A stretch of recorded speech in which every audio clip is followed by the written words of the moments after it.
कैसे हो आप लोग? आपको पता है आपका admit card UPSC drug inspector 2025 का आ चुका है।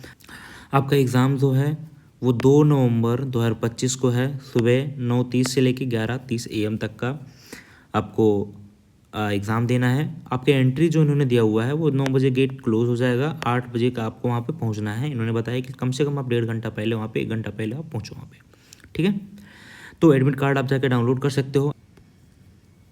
ओके, तो इसमें जो हमारा रूल नंबर फर्स्ट है, ठीक है, चैप्टर फर्स्ट का जो हम पढ़ रहे हैं, ये तो पता है 2017 में आया हुआ है, ठीक है, इतना हम जानते हैं। लेकिन तो पहला रूल जो है ये पूछता है, डायरेक्टली पूछता है, this rule may be called as the medical device rule 2017, ठीक है, 2017 रूल मेडिकल डिवाइस रूल बोलते हैं। 2021 में पूछा गया है, डायरेक्ट क्वेश्चन आया था, title of rules governing the medical device in India. तो मेडिकल डिवाइस रूल 2017 सीधा सीधा यही टाइटल ही था, ठीक है। दूसरी बात, they shall came into force of the first day of January 2018 first में आप ये लागू हुआ था, फोर्सफुली लागू हो गया था। आया 17 में था लेकिन लागू 2018 में हुआ था। तो यूपीएससी एसआईसी फार्मासिस्ट एग्जाम में पूछते हैं, date of information of medical device rule 1 जनवरी 2018 हो जाएगा, ठीक है। रूल नंबर 2, ये फर्स्ट रूल था, ये भूलना नहीं है हमें, फर्स्ट रूल, ठीक है। Rule number 2, application. तो ये रूल कहाँ कहाँ अप्लाई होता है, सीधे क्वेश्चंस आते हैं। सब्सटेंस, पहला point, substance used for in vitro diagnosis, surgical dressings, surgical bandage, surgical sutures, surgical ligatures, blood component and bags, ठीक है। दूसरा पॉइंट, मेडिकल कॉन्ट्रासेप्टिव्स। क्या? Medical contraceptives including condoms, intrauterine devices and tubal rings. सब points ध्यान रखना, कुछ भी छूटना नहीं। वहाँ पे आपको ऑप्शन मिलेगा, उन ऑप्शंस में आपको छांटना होगा। यहाँ पे इन विट्रो डायग्नोसिस भी दिया रहेगा, सर्जिकल ड्रेसिंग भी दिया रहेगा, सर्जिकल बैंडेज भी दिया रहेगा, कॉन्डोम्स भी दिया रहेगा, ठीक है। और आगे डिसइंफेक्टेंट एंड इंसेक्टिसाइड्स, जो कि लगभग आप लोग उम्मीद नहीं करोगे। तो डिसइंफेक्टेंट इंसेक्टिसाइड्स वगैरह के लिए भी ये एप्लीकेशन लागू होता है, रूल्स लागू होता है। Such other devices may notify by the central government under the, ये सबसे इंपॉर्टेंट है, याद रखना इस पॉइंट को। अदर डिवाइसेस, ठीक है, other devices may be notified by the central government under, ये याद रखना, क्लास कौन सा, अंडर क्लॉज IV, मतलब 4th of sub section B section 3, ठीक है। आप ऐसे याद करना, सेक्शन 3 उसका सब सेक्शन क्या है, B, और उसमें कौन सा, IV, चौथा, ठीक है। Of drug and cosmetic act 1940, याद रखना, 23 ऑफ 1940, ठीक है। देखो यूपीएससी में पूछा गया ही है, under which section of the drug and cosmetic act are medical device notified, दे दिया ना। मेडिकल डिवाइस, जो ड्रग एंड कॉस्मेटिक एक्ट है, वो मेडिकल डिवाइस के अंतर्गत कैसे नोटिफाई किया गया है मेडिकल डिवाइस को, तो सेक्शन 3B का 4 पॉइंट, ठीक है। अब CDSC रिक्रूटमेंट पैटर्न में कैसे पूछता है, categories covered under the MDR medical device 17 में कौन कौन से कैटेगरीज कवर आते हैं। तो ये कैटेगरीज आपको मैंने बता दिया ना, 4 कैटेगरी है, इन vitro diagnosis, surgical dressing, surgical bandage, surgical suture, surgical ligature, blood component, mechanical contraceptive, सारे डिसइंफेक्टेंट और इंसेक्टिसाइड्स, जो कि याद रखना ये आपको ऑप्शंस में होगा और आपको लगेगा कि ये नहीं है, ठीक है। अदर डिवाइसेस, जैसे कि जो कि क्या नाम है, नोटिफाइड है किसमें, सेंट्रल गवर्नमेंट के द्वारा, ड्रग एंड कॉस्मेटिक एक्ट 1940 के तहत आया था, ठीक है। चलो रूल नंबर 3, डेफिनेशंस देख लेते हैं अब। पहले में क्या था, टाइटल, ठीक है। दूसरे में क्या था, कैटेगरीज सारे, ठीक है, कौन कौन सी कैटेगरीज में मतलब कौन कौन सी कैटेगरीज आ जाते हैं, इसके अंतर्गत कवर होते हैं, किन किन पे लागू होता है। अब आते हैं डेफिनेशंस में। Act means drug and cosmetic act 1940, ठीक है। Direct recall question in multiple, मतलब बहुत सारे क्वेश्चंस में पूछते हैं, ठीक है, रिपीटेटिव में। देन एक्टिव मेडिकल डिवाइस क्या होता है, active medical device means any medical device operation of which depend on the source of electrical energy or source of power other than that generated by the human body or gravity. समझ गए बात को? नहीं समझे? देखो question का मतलब word पढ़ना समझना, ठीक है। मीन एनी मेडिकल डिवाइस, कोई भी medical device operation of which depend, जिसका ऑपरेशन डिपेंड हो on the source of electric energy का, ठीक है। कोई भी आप मेडिकल डिवाइस यूज़ करो जो कि इलेक्ट्रिक एनर्जी यूज़ कर रहा है। अरे हम ट्रिमर यूज़ करते हैं, ठीक है, वो बियर्ड बनाने के लिए, उसमें इलेक्ट्रिक यूज़ होता है, लेकिन वो मेडिकल डिवाइस के लिए नहीं है। इंसुलिन वाले क्या नाम है मशीन्स आते हैं, और बीपी नापने वाले मशीन्स आते हैं, ये सब जितने भी होते हैं ना वो इलेक्ट्रिक एनर्जी यूज़ कर रहे हैं, तो सोर्स ऑफ पावर यूज़ कर रहे हैं ना कि वो ह्यूमन बॉडी के द्वारा तो जनरेट नहीं हो रहे हैं और ना कि ग्रेविटी के द्वारा। तो जो भी इलेक्ट्रिक एनर्जी यूज हो रहा है, ये वर्ड याद रखना, इलेक्ट्रिक एनर्जी, तो वो सारे के सारे मेडिकल डिवाइस कहलाते, एक्टिव मेडिकल डिवाइस कहलाते हैं, ठीक है। अब देखो active medical device operates using क्या, इलेक्ट्रिसिटी या एक्सटर्नल एनर्जी। देखो दे दिया ना एक्सटर्नल एनर्जी, एक्सटर्नल एनर्जी में तो कुछ भी हम दे सकते थे, है ना। हाँ, तो एक्सटर्नल एनर्जी मतलब ही इलेक्ट्रिसिटी है, तो दोनों ऑप्शंस में दे सकता है, वो कुछ भी दे सकता है, ठीक है। अब आते हैं एक्टिव डायग्नोस्टिक डिवाइस क्या होता है। अभी मेडिकल डिवाइस था, अब एक्टिव डायग्नोस्टिक डिवाइस क्या होता है। एनी एक्टिव मेडिकल डिवाइस, ऊपर वाला any medical active device whether used alone or in combination with other medical device to supply energy for detection, monitoring or diagnosis of disease, injury or disability। कोई भी medical device, active medical device जिसका दो या दो से अधिक भी medical device use हो सकते हैं, आपस में कंबाइन करके यूज़ हो सकता है, और किसी बीमारी का पता लगाना, उसको डायग्नोस्टिक ही बोलते हैं। डायग्नोस्टिक का मतलब ये होता है पता लगाना, ठीक है। चलो एक्टिव थेरापेटिक डिवाइस क्या होता है। हमने पहले मेडिकल डिवाइस पढ़ा जो कि इलेक्ट्रिक एनर्जी यूज़ कर रहा हो, उसको एक्टिव मेडिकल डिवाइस बोल रहे हैं। जो बीमारी का पता लगा रहा हो उसको एक्टिव डायग्नोस्टिक डिवाइस बोल रहे हैं, और जो बीमारी को ठीक कर रहा हो उसको थेरापेटिक डिवाइस बोल देंगे, है ना। whether alone or combination with other device to support, modify, replace or restore the biological function or structure of treatment। मतलब समझे, या तो सपोर्ट, तुम्हारी बॉडी को सपोर्ट दे रहा हो, ठीक है, या उसको मॉडिफाई कर रहा हो, ठीक है। तो मतलब कुल मिला के होता ना कि किसी का हाथ कट गया तो उसके लिए दूसरे एक अलग से पार्ट लगा दिया गया। रिप्लेस कर रहा हो, रिस्टोर कर रहा हो, पेस मेकर आता है ना, तो जो क्या नाम है ऐसे नोड, एस बी नोड, क्या नाम है ए बी नोड पंप नहीं कर पाते हैं, सॉरी इम्पल्स जनरेट नहीं कर पाते हैं, तो वहाँ पे हम ना रिप्लेस कर देते हैं, लगा देते हैं इलेक्ट्रिक वाला, है ना। अब आते हैं रिस्टोर द बायोलॉजिकल फंक्शन, मतलब बॉडी का जो बायोलॉजिकल फंक्शन उसको रिस्टोर कर दे रहा है।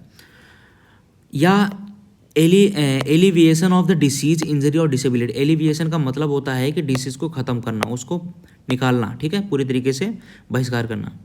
CDSCO exam distinction diagnostic versus therapeutic device के बारे में पूछा हुआ है, ठीक है, कि डायग्नोस्टिक डिवाइस क्या होता है, तो बीमारी का पता लगाता है। थेरेपेटिक डिवाइस होता है जो बीमारी को ठीक करने में या उसको रिप्लेस, मॉडिफाई, ये वर्ड जो है ना इसको भूल मत जाना, ये सारे वर्ड यूज़ हो सकते हैं वहाँ पे। आप सीधा यहाँ वेबसाइट पर जाके क्लिक करके आप भी देख सकते हो, ठीक है। यहाँ पे वेबसाइट पे जाने के बाद ये देख रहे हो, ये यहाँ पे क्लिक करोगे और उसके बाद यहाँ जा कर के आप ओपन कर सकते हो अपना, यहाँ पे डिटेल भरो, डिटेल भर के आप एडमिट कार्ड अपना डाउनलोड करो, ठीक है। सिलेबस देख लेते हैं कि पैटर्न क्या क्या है। तो हमारे पास टोटल 6 इन्होंने सिलेबस दे रखा था, वहीं पे सिलेबस भी दिया हुआ है इनके उस पर। तो देखो इन्होंने करंट इशू पे बोला था कि करंट इशू नेशनल और इंटरनेशनल लेवल का, बेसिक कंप्यूटर एप्लीकेशंस और इंग्लिश प्रोफिशिएंसी और रीजनिंग क्वांटिटेट, ठीक है, और मेडिकल डिवाइस एप्टीट्यूड और जनरल डिवाइस रूल 2017 जो कि इम्पोर्टेंट है, ठीक है। करंट इशू भी है।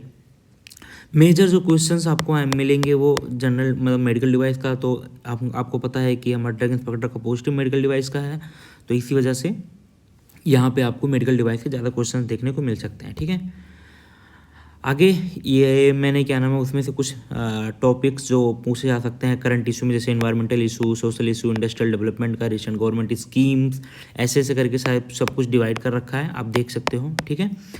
फिलहाल के लिए लास्ट डे पे एग्ज़ाम का दिन जब आएगा तो तुम्हें पता है कि सुबह सुबह जल्दी पहुंचना है, और ये सब बताने की ज़रूरत नहीं है कि एडमिट कार्ड लेके जाना है, फ़ोटो आईडी कार्ड आपको लेके जाना है, पेन पेंसिल लेके जाना है। ये क्यों लेके जाना है? पेन पेंसिल आप लेके इसलिए लेके जाओगे क्योंकि हो सकता है वो अंदर दे या ना दे, कुछ नहीं पता, लेकिन वहाँ पे आपको पता है कि पेन और पेपर का एग्ज़ाम है हमारा, है ना। हमारे सीट पेज पे आपको वहाँ पे डॉट डॉट करके फिल करना होता है, ओके सर्कल करना होता है, डॉट डॉट नहीं। तो इसी वजह से पेन पेपर है, कंप्यूटर बेस्ड नहीं है, तो आप वो पेन पेपर लेके जाओ अपनी तरफ से, एडमिट कार्ड आईडी कार्ड अपना सब कुछ लेके जाओ। और टाइम मैनेजमेंट की तो बात बताने की भी ज़रूरत नहीं है कि सबसे पहले इजी क्वेश्चंस जो होते हैं वो सॉल्व करो, जो मेडिकल डिवाइस रूल्स वगैरह है, हाई वेटेज टॉपिक जो है उसको कवर करो, ठीक है। निगेटिव मार्किंग भी है, आपको पता है 1/3 की निगेटिव मार्किंग है, तो आप उसी हिसाब से इसको कवर करना। और सबसे इम्पोर्टेंट कि आप हल्का खाना खा के जाओ, ये भी नहीं कि आप भूखे चले जाओ। और लास्ट और बहुत इम्पोर्टेंट, कितना भी पढ़ लो, अगर आप काम नहीं हो, कॉन्फिडेंट नहीं हो, तो नहीं हो पाएगा। तो इसी वजह से ये सबसे बेस्ट है, आप इसको ध्यान में रखना, ठीक है। और यूपीएससी पोर्टल ये आप यहाँ से डायरेक्ट ओपन करके आप जा सकते हो। चलिए अभी के लिए हम आपको अब हम क्या करने वाले हैं, हमारे पास टोटल बचे हैं कितने दिन, 4 दिन, ठीक है, 4 डेज है हमारे पास।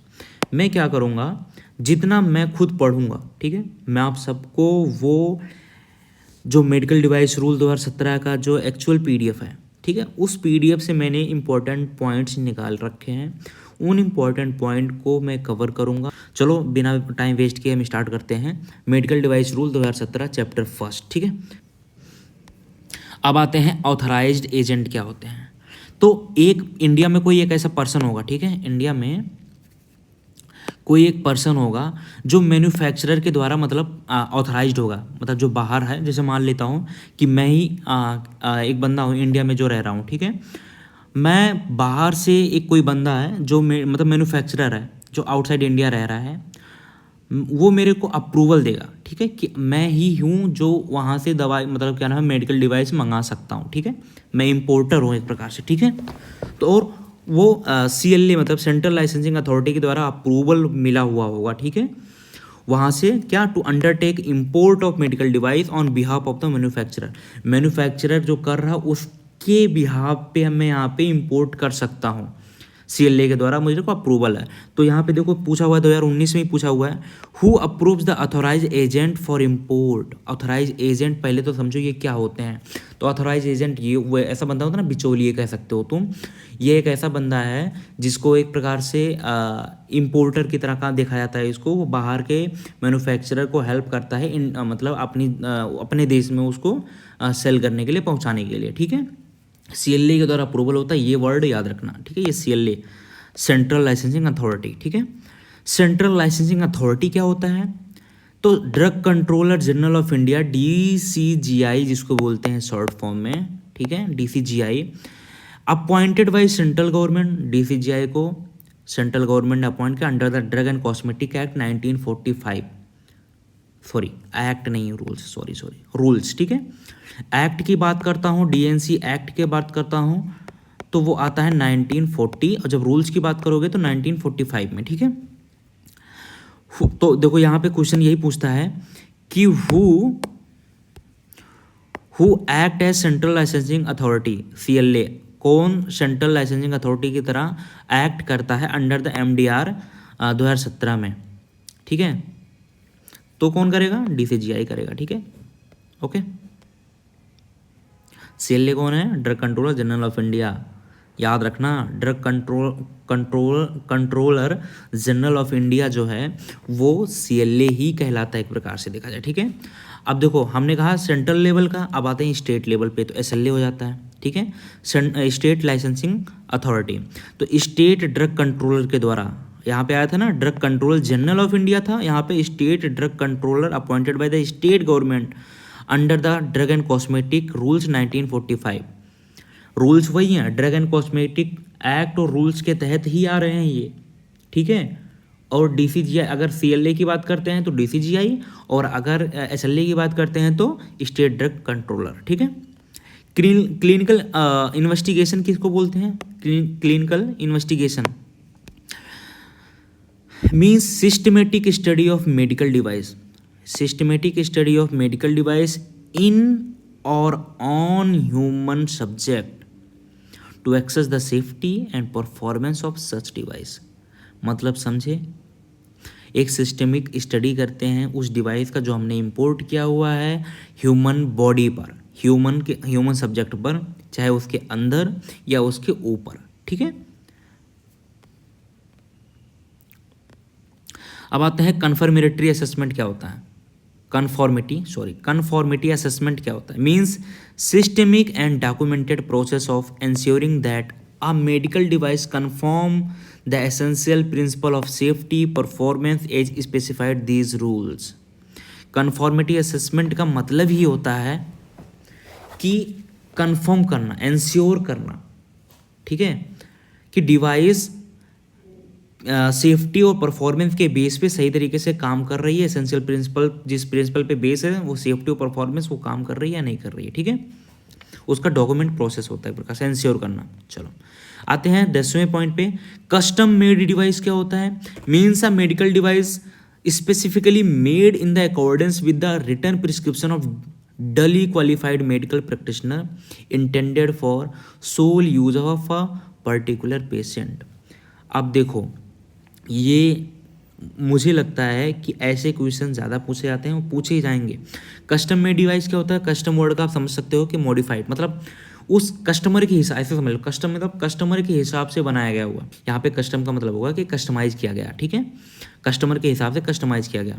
तो मेडिकल प्रैक्टिशनर जो है वो एक डली तरीके से बना कर देगा कि मेरे को ये, इस पेशेंट को sole use of a particular patient, किसी एक बंदे को ये वाली बीमारी है, इसको ये डिवाइस थोड़ा इस तरीके से लगाना, ठीक है, मतलब बनाना है, मतलब उसके बॉडी शेप पे या जैसे रिक्वायरमेंट है उस हिसाब से बना देना, उसको कस्टम मेड डिवाइस बोलते हैं, ठीक है।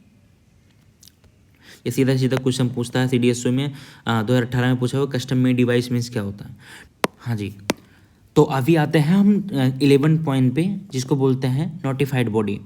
मीन्स कन्फॉर्मिटी असेसमेंट बॉडी, ठीक है। ये कन्फॉर्मिटी असेसमेंट बॉडी, जिसको हम बोल सकते हैं सिंपल वर्ड में एजेंसी, टेस्टिंग एजेंसी बोल सकते हो, ठीक है।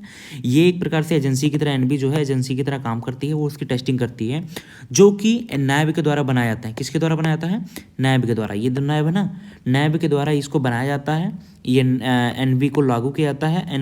NB क्या करती है? एजेंसी की तरह काम करता है, उसको टेस्ट करता है कोई भी प्रोडक्ट मार्केट में आने से पहले, ठीक है, और ये CLA के द्वारा उसको रजिस्टर किया जाता है। तो वही चीज़ NAB क्या है, आगे सेम चीज़ वही होगी। ये गवर्नमेंट के द्वारा एक्रेडिएट होते हैं, national accreditation board for certification body, एक प्रकार से सर्टिफिकेट देते हैं उनको, ठीक है। नोटिफाइड बॉडी को वो टेस्ट करके ये NB जो है NB के द्वारा इनको सर्टिफिकेट दिया जाता है, क्वालिटी काउंसिल ऑफ इंडिया के तहत। तो ये प्रेजेंट द NAB को प्रेजेंट करते हैं नोटिफाइड बॉडीज़ के लिए, कौन, किसके तहत? NABCB अंडर द QCI के तहत, ठीक है, क्वालिटी काउंसिल ऑफ इंडिया के तहत। आते हैं क्वालिटी मैनेजमेंट सिस्टम क्या होता है। तो means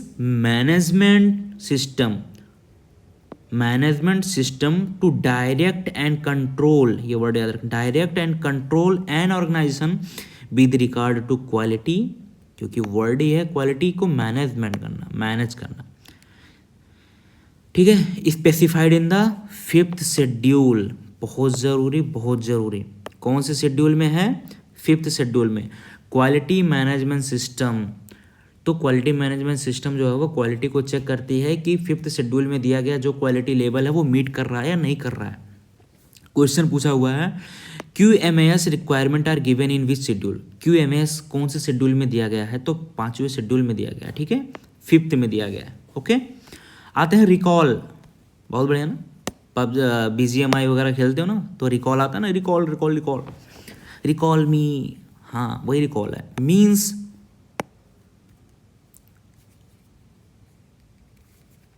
means action taken by the manufacturer और ऑथराइज एजेंट और इम्पोर्टर, चाहे वो मैन्युफैक्चरर हो, चाहे कोई ऑथराइज एजेंट हो या इम्पोर्टर ही हो, as the case may be, to remove a medical device from the market और फ्रॉम एनी यूज़र। अगर मार्केट में वो पहुंच चुका है तो उसको वापस अपने पास बुला ले, मतलब कुल मिला के अगर मार्केट में चला गया है, मान लेता हूँ कोई ऐसी दवाई है जो कि सबको नुकसान पहुंचा रही है, तो हम क्या करते हैं, उसको जो मैन्युफैक्चरर होते हैं, कंपनी वाले जो होते हैं, वो उस दवाई को एमआर के तहत हर एक डॉक्टर के पास इसकी जानकारी पहुंचवा देते हैं कि आपके पास अगर इस बैच की दवाई है तो उसको आप एमआर को दे दो। एमआर क्या करेगा, मेडिकल रिप्रेजेंटेटिव जिसको बोलते हैं, वो सारी दवाई उठाता है और वापस कंपनी के पास पहुंचा देता है कि मार्केट में वो दवाई और ना फैले और लोग ना यूज करें, नुकसान ना हो उनको। वैसे ही हमारा मेडिकल डिवाइस के लिए भी होता है रिकॉल, कि अगर कोई दवाई जो कि क्वालिटी, सेफ्टी और इफेक्टिवनेस के बेस पे कोई रीज़न है, कोई इशू है, तो उसको वापस कर लिया जाएगा, ठीक है, रिकॉल कर लिया जाएगा। सीरियस एडवर्स इवेंट क्या होते हैं? Any untoward medical occurrence that result in the death, ठीक है। सीरियस वर्ड देख रहे हो ना, serious adverse event, SAE, SAE, ठीक है। Death, serious deterioration in the health, requires hospitalisation or prolongation of the existing hospitalisation. अगर आप हॉस्पिटल में पहले से हो और पता चलता है कि क्या नाम है, कुछ आपने वो दवाई या मेडिकल दवा डिवाइस जो आपने यूज़ किया उसको या तो डेथ हो गई या सीरियस कोई मतलब बॉडी मतलब हेल्थ में प्रॉब्लम आ गई, आप हॉस्पिटल में जाने की आपकी कंडीशन हो गई, या प्रोलॉन्ग मतलब होता ना कि आपको 2 दिन रहना था वो मेडिकल डिवाइस आपको यूज़ करने के बाद अब आपको हफ्ते भर रहना है, ठीक है। चलो, जीपेट पैटर्न वगैरह पे ये क्वेश्चन पूछते हैं डायरेक्टली। अब आते हैं 16 पॉइंट पे, in vitro diagnostic medical device क्या बोलते हैं? IVD।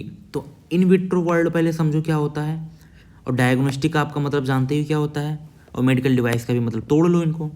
तो कोई भी medical device intended by the manufacturer to be use in vitro for examination of the specimen derived from the human body. समझ गए? मतलब जो हम अपने स्टूल्स को या ब्लड सैंपल्स वगैरह देते हैं, इन विट्रो मतलब होता है लैब, ठीक है, लैब में। तो लैब में जो टेस्टिंग होती है, डायग्नोस्टिक बीमारी का पता लगाते हैं, मॉनिटर करते हैं, कंपैटिबिलिटी वगैरह चेक करते हैं, ठीक है। तो वो इन विट्रो में डायग्नोस्टिक मेडिकल डिवाइस आता है, ठीक है। चलो, मेडिकल डिवाइस क्या होते हैं, ठीक है। 17वें पॉइंट पे दिया हुआ है मेडिकल डिवाइस। तो एनी इंस्ट्रूमेंट, याद रखना, ये वर्ड याद रखना, ठीक है। एनी इंस्ट्रूमेंट, कोई भी ऑपरेटर्स, कोई भी अप्लायंस, इम्प्लांट, मटेरियल, देख लो, मटेरियल और other articles, whether used alone or in the combination, including the, याद रखना भैया, including the software necessary for its proper application। ये वर्ड है ना, सॉफ्टवेयर भी आ जाता है मेडिकल डिवाइस में। Intended by the manufacturer to be used specifically for the human beings or animal for one or more of the following purpose. तो ये जो जितने वर्ड बताए, कोई इंस्ट्रूमेंट भी हो, चाहे ऑपरेटर्स वर्ड यूज हो, चाहे अप्लायंस हो, इम्प्लांट हो बॉडी में, मतलब पेस मेकर जैसे लगा देते हैं ना, बॉडी में इंसर्ट कर देते हैं। मटेरियल्स कोई भी हो सकता है, मेडिकल डिवाइस की तरह काम करे। अदर आर्टिकल्स कोई भी हो गया, ठीक है, जो कि यूज हो रहा है। तो सॉफ्टवेयर भी हो सकता है नेसेसरी अगर जिसका होता है, ठीक है। चलो, अब आते हैं किस किस पर्पज़ के लिए यूज़ हो सकता है। तो वो पर्पज़ आप देख लो एक बार। वो पर्पज़ हो गया हमारा डायग्नोसिस के लिए, प्रिवेंशन के लिए, मॉनिटरिंग के लिए, ट्रीटमेंट के लिए, एलिवेशन ऑफ डिसीज और disorder. Diagnosis, monitoring, treatment, elevation and compensation of any injury. यही तो कन्फ्यूज़न होता है, ये जो वर्ड बार बार दे रहा है ना, इसी में आपको घुमाएगा, ठीक है। इन्होंने क्या बोला, वही चीज़ आ गया, ठीक है। इन्वेस्टिगेशन, रिप्लेसमेंट, मॉडिफिकेशन और सपोर्ट ऑफ एनाटॉमी और फिजियोलॉजिकल प्रोसेस। हमारी बॉडी के एनाटॉमी और फिजियोलॉजिकल प्रोसेस को चाहे इन्वेस्टिगेट करना हो, चाहे किसी पार्ट को रिप्लेस करना हो, चाहे उसको मॉडिफाई करना हो या सपोर्ट करना हो, उसमें भी अगर कोई मतलब क्या नाम है, इंस्ट्रूमेंट, ऑपरेटर्स, इम्प्लांट्स, ये सब यूज हो रहा है तो उसको मेडिकल डिवाइस बोलते हैं। सपोर्टिंग और सस्टेनिंग लाइफ, ठीक है, मतलब लाइफ को सपोर्ट कर रहा हो या उसी के बलबूते हम जीवित रह रहे हो। डिसइंफेक्शंस और medical device, control of conception, है ना, होता ना, मैंने बताया था ऊपर अभी आपको, आपको बहुत सारे कॉन्ट्रासेप्टिव मेडिकल डिवाइस यूज होता है ना।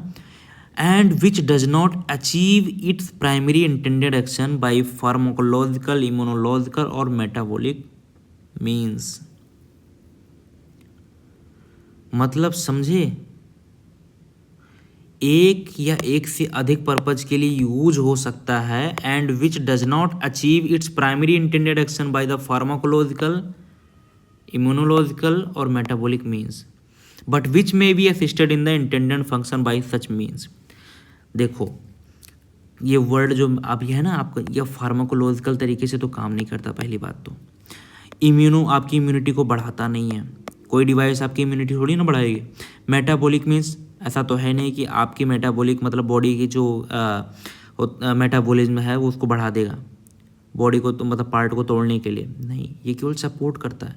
इन सब में कोई भी काम हो सकता है, लेकिन ये डज नॉट, इसका प्राइमरी फंक्शन नहीं है। कुल मिला के ये वर्ड जो है ना प्राइमरी फंक्शन, इसका प्राइमरी फंक्शन ये नहीं है कि वो हमारा फार्माकोलॉजिकल तरीके से, इम्यूनोलॉजिकल तरीके से या मेटाबॉलिक मीन की तरह से काम करेगा, लेकिन असिस्ट करेगा वो मतलब उसके लिए सपोर्ट करेगा कुल मिला के। ठीक है, तो क्वेश्चन कैसे पूछेगा, choose the correct statement defining the medical device. और मेडिकल डिवाइस में सारे ऑप्शन दिए रहेंगे, एक ऑप्शन रहेगा जो नहीं रहेगा, यहाँ पे कभी कभी दे देगा डज नॉट। ठीक है, डज नॉट करेक्ट स्टेटमेंट। तो याद रखना, चाहे डायग्नोसिस करना हो, चाहे प्रिवेंशन, चाहे मॉनिटरिंग, चाहे ट्रीटमेंट या बीमारी को पूरी तरीके से ख़त्म करना हो, तो उसके लिए जो भी डिसीज मतलब डिवाइस यूज़ हो रहा है वो, चाहे इन्वेस्टिगेशन केवल पता लगाने के लिए, चाहे किसी चीज़ को रिप्लेस करने के लिए, बॉडीफाई को मॉडिफाई करने के लिए, सपोर्ट करने के लिए, उसके लिए भी मेडिकल डिवाइस यूज़ अगर हो रहा है मेडिकल डिवाइस कहलाएगा। कोई भी टूल्स, कोई भी सॉफ्टवेयर, कोई भी ऑपरेटर्स यूज हो रहा है तो। ठीक है, ये वर्ड जो बार बार बोल रहा हूँ, डिसइंफेक्शंस ऑफ मेडिकल डिवाइस, ये याद कर लेना। ठीक है, चलो अब आते हैं मैन्युफैक्चरर क्या होते हैं। तो मैन्युफैक्चरर सबको पता है, दवाई बनाने वाले को, असेंबल करने वाले को, पैकेज करने वाले को। तो देखो, डिजाइन करने वाला, मैन्युफैक्चर करने वाला, असेंबल करने वाला, पैकेज करने वाला और लेबर करने वाला medical device before it place on the market under his own name. अब देख लो ना भाई, कभी कभी क्या पूछता है कि डिज़ाइन करने वाले को क्या मैन्युफैक्चरर बोलते हैं? यस बोलते हैं। मैन्युफैक्चर करने वाले को तो बोलते ही, बॉडी में बता रहा। असेंबल करने वाले को कि 2-4 पार्ट को कलेक्ट किया, उसको असेंबल कर लिया, तो उसको मैन्युफैक्चर बोलेंगे। जी हाँ, अगर कोई भी पैकेज कर रहा है उस दवाई मतलब ला करके उसको पैक कर रहा है, तो वो भी कहलाएगा मैन्युफैक्चर। यस कहलाएगा। अगर उसका केवल लेवलिंग कर रहा है तो जी मैन्युफैक्चर कहलाएगा। ये चारों वर्ड याद रखना, डिजाइन करना हो, असेंबल करना हो, पैकेज करना हो, लेवल करना हो मेडिकल डिवाइस का मार्केट में आने से पहले, वो सब मैन्युफैक्चरर कहलाएगा। ठीक है, ओके। तो चलते हैं 19वें पॉइंट पे, जिसको बोलते हैं इम्पोर्ट। ठीक है, import means bringing medical device into India for sale और डिस्ट्रीब्यूशन। इम्पोर्ट किसी बाहर देश से अपने यहाँ मंगाना। ठीक है, उसको हम क्या बोलते हैं? इम्पोर्ट बोलते हैं। ठीक है, फॉर्म क्या होता है? Forms means a form specified in the schedule appear to these rules. अब फॉर्म नंबर होता है ना, फॉर्म नंबर, इसमें आप ये भर सकते हो। इंपोर्ट करने के लिए, मैन्युफैक्चरिंग करने के लिए अलग होता है, एक्सपोर्ट के लिए अलग होता है। पढ़ा था ना डीएनसी एक्ट में, डीएनसी एक्ट में नहीं पढ़े होगे तो आगे चल के आएगा, मैं पढ़ाऊँगा ना। चलो